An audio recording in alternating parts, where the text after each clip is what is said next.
ছোটবেলায় খালামণির হাত ধরে এই মাঠে এই বৈশাখী মেলায় কতই যে ঘুরে বেড়াতাম আর কতই না আনন্দ করতাম।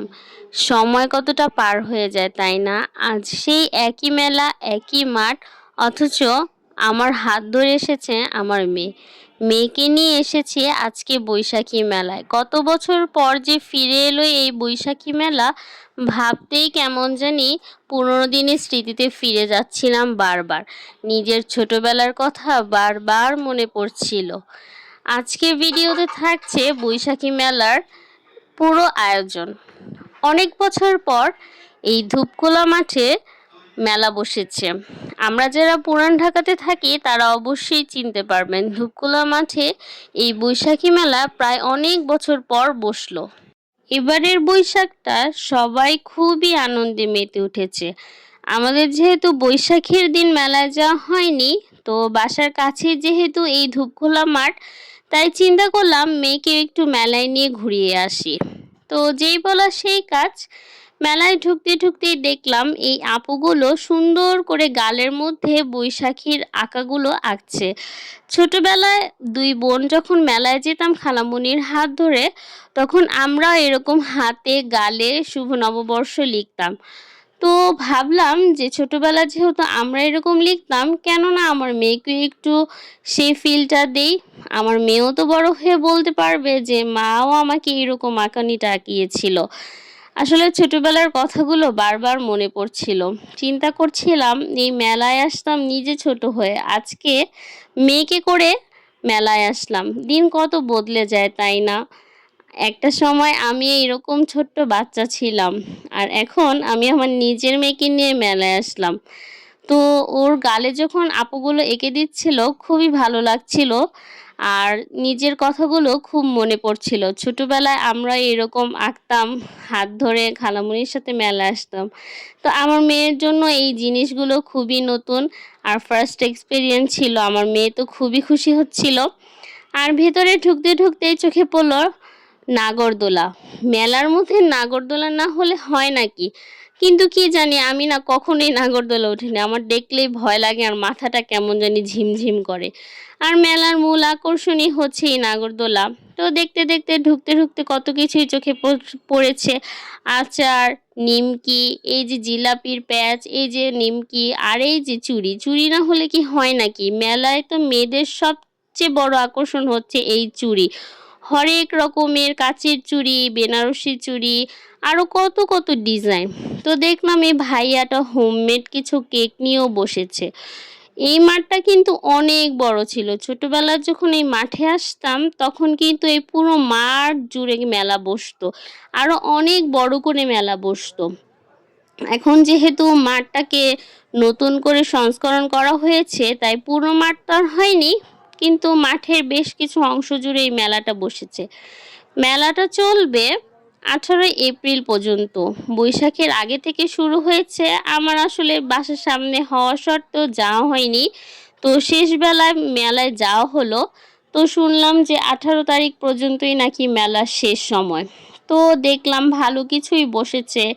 বাচ্চাদের বিনোদনের জন্য কিছু রাইড দিয়েছে। ছোটবেলা যখন আমরা আসতাম তখন কিন্তু শুধু এই নাগরদোলা আর দোলনাটাই পেতাম, কিন্তু এবার দেখলাম ভালো ভালো কিছু রাইড বাচ্চাদের জন্য দিয়েছে। তো লাইন ধরে আমার মেয়েকে রাইডে চড়িয়ে দিলাম। আমার মেয়ে প্রথমে একটু ভয় পাচ্ছিল, তারপর মেয়ের ভয়টা কাটিয়ে বললাম বসে পড়ো। এগুলোই তো জীবনের আনন্দ তাই না? বড় হলে সেও মনে করবে। তো ঢুকতে ঢুকতে দেখলাম আরও কিছু চুড়ি, কসমেটিক। মেলা মানেই তো অনেক কিছু তাই না? বেশিরভাগ চোখেই পড়লো মেয়েদের প্রসাধনী, মেয়েদের জুয়েলারি, অনেক কিছু। তো হাঁটছিলাম আর ঘুরে ঘুরে প্রতিটা দোকানই দেখছিলাম, কিনি আর নাই কিনি। মেলায় আসাটাই হচ্ছে খুবই আনন্দের তাই না? আর হঠাৎ করে চোখে পড়লো এই মাটির জিনিসপত্রগুলো। এগুলো ছোটবেলায় কত যে বায়না ধরে বাবার কাছ থেকে, খালামণির কাছ থেকে কিনতাম। তো হঠাৎ করে অনেক বছর পরে মাটির ফলগুলো দেখে মানে পুরোনো দিনে ফিরে যাচ্ছিলাম। তারপর হাঁটতে হাঁটতে সামনে গিয়ে দেখলাম এই মামার স্টলটা, পানের স্টল। দেখেন কত ধরনের মশলা, মশলার বাহার। যারা পান পছন্দ করেন তাদের কাছে তো এগুলো খুবই মজার। আমিও কিন্তু টুকটাক পান খাই। আর এগুলোকে বেনারসি পান বলে। দেখতেই কত সুন্দর লাগে। কিন্তু আজকে আর ট্রাই করিনি। সবসময়ই ট্রাই করি। তো আজ আর ট্রাই করা হয়নি। জাস্ট একটু ভিডিও করে নিলাম। দেখতে খুবই সুন্দর লাগছিল। দেন এই যে এই ফুটকা দেখে তো আমার মেয়ে খুবই খুশি। তার এই ফুটকা অনেক ভালো লাগে। বায়না করছিল সে এটা কিনবে। তো লোকটা যেহেতু ফু দিয়ে উড়াচ্ছিল তারও খুব ভাল লাগছিল।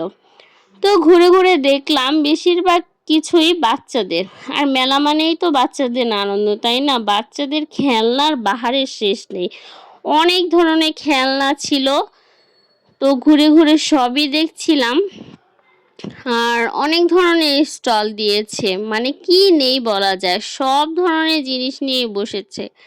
মেলা মানেই তো সব ধরনের জিনিস, তাই না? তো আমার মেয়ে তো খুবই খুশি। এক জায়গায় এত কিছু পেয়ে সে দিশেহারা হয়ে গেছিল কোনটা রেখে কোনটা কিনবে আর কোনটা রেখে কোন রাইডে চড়বে।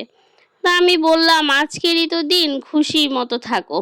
তো ঘুরতে ঘুরতে এদিক ওদিক কয়েক দোকান দেখলাম, স্টল দেখলাম। তো এই দোকানটা দেখে খুব ভালো লাগছিল। এইখানে সব মাটির জিনিসপত্র নিয়ে বসেছিল। আমার কাছে মাটির জিনিসপত্র দেখলেই কিনতে ইচ্ছে করে। বাসায় অনেক কিছুই আছে, তারপরে একটু দাঁড়িয়ে দাঁড়িয়ে দেখছিলাম। আমার কাছে মাটির জিনিসপত্র খুব শৌখিন মনে হয়। যারা একটু শৌখিন আছি তারা কিন্তু মাটির জিনিসপত্র কিনতে অনেক পছন্দ করি। আর এইখানে ঘর সাজানোর অনেক কিছু দেখলাম, ওয়ালমেট থেকে শুরু করে প্লেট, বাটি, মেলামাইন অনেক কিছু। আর যেহেতু মেলা তাই দামটা একটু বেশিই ছিল। কিন্তু আমার কাছে মনে হয় মেলাতে যদি দামটা রেগুলার প্রাইস অনুযায়ী থেকে একটু কম রাখে তাহলে কিন্তু সবাই কিনতে পছন্দ করবে। তো দেখলাম সবসময় যেই দামটা থাকে সেই দামটাই রয়েছে। তো যাই হোক, এই যে চিংড়ি মাছের মাথা, গু ভর্তি মাথা, মজা করলাম। এইটা অনেকেই পছন্দ করে। আমারও একটা সময় ভালো লাগতো, এখন আর খাই না। তো এই যে খেলনার দোকান যেখানেই দেখছি আমার মেয়ে সেখানেই এসে থেমে যাচ্ছে। মেলায় ঘুরতে ঘুরতে মা আর মেয়ে খুবই টায়ার্ড হয়ে গেছিলাম, খুবই গরম লাগছিল। তো কখনো গোলা ট্রাই করিনি। আজকে ভাবলাম একটা গোলা ট্রাই করি। আমি বলবো না সবাই এটা ট্রাই করেন, কারণ এইটা তেমন একটা স্বাস্থ্যকর না। বাট আজকে একটু ইচ্ছে করলো দেখে একটা ট্রাই করলাম। 40 টাকা নিয়েছিল একটা গোলা। আর বাচ্চাদের জন্য এটা হেলদি আমি বলবো না, বাচ্চাদের না ট্রাই করাই ভালো, কারণ অনেক রং দিয়ে এইটা আসলে বানানো হয়। তো ওখান থেকে বের হয়ে আমার মেয়েকে আবার একটা রাইডে উঠালাম। বাচ্চা মানুষ মানে কতক্ষণ সে শুধু রাইডে উঠবে সেই টেনশনেই থাকে, সেই জন্য শুধু বায়না ধরে। তো যেহেতু মেয়েকে ঘোরাতেই নিয়ে এসেছি তাই মেয়ের শখ পূরণ না করলে কি হয় নাকি। তো এই যে তাকে বসিয়ে দিলাম ঘোড়ার মধ্যে। তো সে তো উঠে খুবই খুশি। সে খুব মজা করছিল। প্রথম একটু ভয় পাচ্ছিল সবগুলো রাইডে ওঠার জন্যই। তো আমি একটু সাহস দিয়ে বললাম যে বসো, কিছু হবে না। তো সে বসার পর খুবই আনন্দ পেয়েছে। আমিও দাঁড়িয়ে দাঁড়িয়ে দেখছিলাম আর নিজে সেই ছোটবেলার কথাগুলো মনে করছিলাম যে একই জায়গা একই সব কিছু, অথচ আমি বড় হয়ে গেছি আর আজকে আমি আমার মেয়েকে নিয়ে আসলাম। সন্ধ্যা পেরোচ্ছে যতই ভিড় ততই বাড়ছে। তবে বৈশাখের দিন নাকি অনেক ভিড় ছিল। আমি তো বৈশাখের পরের দিন এসেছি তাই ভিড় তুলনামূলক কম। কিন্তু কম বললেও চলবে না, দেখেন কত মানুষ, আশেপাশে যারা এখানে থাকে তারাই এখানে এসেছে, কম বললেও চলবে না, ভালোই মানুষ হয়েছে। সন্ধ্যা হচ্ছে আর মানুষের ভিড় যেন শুধু বেড়েই চলছে আর বেড়েই চলছে। কত কিছু যে নিয়ে বসেছে। এই যে একটা ঢোলওয়ালা মামা, ছোটবেলায় এই ঢোল কেনার জন্য কত যে বায়না করতাম, কিন্তু এখন মনে করি বাবারে বাবা, মাথাটা ব্যথা ধরে যাবে। আমার মেয়েও বায়না করেছিল কিন্তু কিনে আর দেইনি। তারপর এই স্টলটাতে দেখলাম স্মোকের বিস্কিট। তো জানি টেস্ট হবে না ভালো, জাস্ট মানুষ একটু ভিডিও করার জন্যই হোম রেখে এটা কিনছে। তো আমিও চিন্তা করলাম খাওয়ার কি দরকার, একটু ভিডিও করে নিই। তো পাশের ভাইয়াটাকে বলছিলাম কেমন লাগেছে খেতে, বলল তেমন একটা ভালো না আপু, আর ফুচকা না হলে কি জমে নাকি। তো এখানে দেখলাম কয়েক প্রকার টক দিয়ে ফুচকাওয়ালা মামা ফুচকা বিক্রি করছে। আর এই যে আলমারি শোকেসের দোকানটা দেখছেন, ছোটবেলায় ঘর সাজানোর জন্য কিন্তু এগুলো আমরা সবাই কিনে থাকি। আর গৃহিণী আপুদের জন্য এখানে কিন্তু ঘরের অনেক কিছুই আছে, এই যে কাঠের জিনিসপত্র। ঘুরে ঘুরে দেখছিলাম আর সব কিছুই খুব ভালো লাগছিল, তবে বারবার আমার কাছে এই মাটির জিনিসগুলোই খুব ভাল লাগছিল। মাটির এই ফলগুলো দেখলে খুবই জীবন্ত মনে হয়। ছোটবেলায় কিন্তু এক ঝুড়ি কিনেছি। এইবার জিজ্ঞেস করলাম এক ঝুড়ি মাটির ফল কত, বলল 250 টাকা। শুনে আমি অবাক হয়ে গেলাম। ছোটবেলায় এগুলো 1 টাকা 2 টাকা করে কিনেছিলাম, আর এখন এত দাম বেড়ে গিয়েছে। যেহেতু সময় বদলে গেছে, সব কিছুরই দাম বেড়েছে, দাম তো অবশ্যই বাড়বে। তো মেলার মূল আকর্ষণ ছিল এই নৌকা। এই নৌকায় ওঠার জন্য দেখলাম লম্বা সিরিয়া। এখন এই নৌকাটা সব সময় মেলায় দেখা যায়। ঈদের মেলাতেও দেখি এই নৌকাটা সবাই হুমড়ি খেয়ে ওঠে। আমি জীবনে একবারই উঠেছিলাম আর সেটাই শেষ ছিল। আমার কেন জানি এই মেলায় উঠলে খুব ভয় লাগে আর মাথা ঘোরায়। তারপর ফুচকা ট্রাই করতে আসলাম। ফুচকা না খেলে হয় নাকি? আর আমার থেকে আমার মেয়ে প্রচণ্ড ফুচকাখোর। তার ফুচকা না খেলে হয়ই না। তো মেয়ের জন্য নিলাম 1 প্লেট ফুচকা আর আমি একটু ট্রাই করলাম ঝালমুড়ি। ঝালমুড়িটা খুব মজা ছিল। তারপর এখান থেকে একটা মিষ্টিও ট্রাই করলাম। আমার মেয়ে এই মিষ্টিটা খাবে, তাই একটা মিষ্টিও ট্রাই করলাম। তারপর হাঁটতে হাঁটতে চলে গেলাম আবার চুড়ির মেলায়। তো চুড়ি দেখতে দেখতে ভালোই লাগছিল। আর দেখতে দেখতে মেলার শেষ প্রান্তেও চলে আসলাম। অনেক কিছুই দেখলাম, অনেক কিছুই কিনলাম। তো ভালো লাগলো।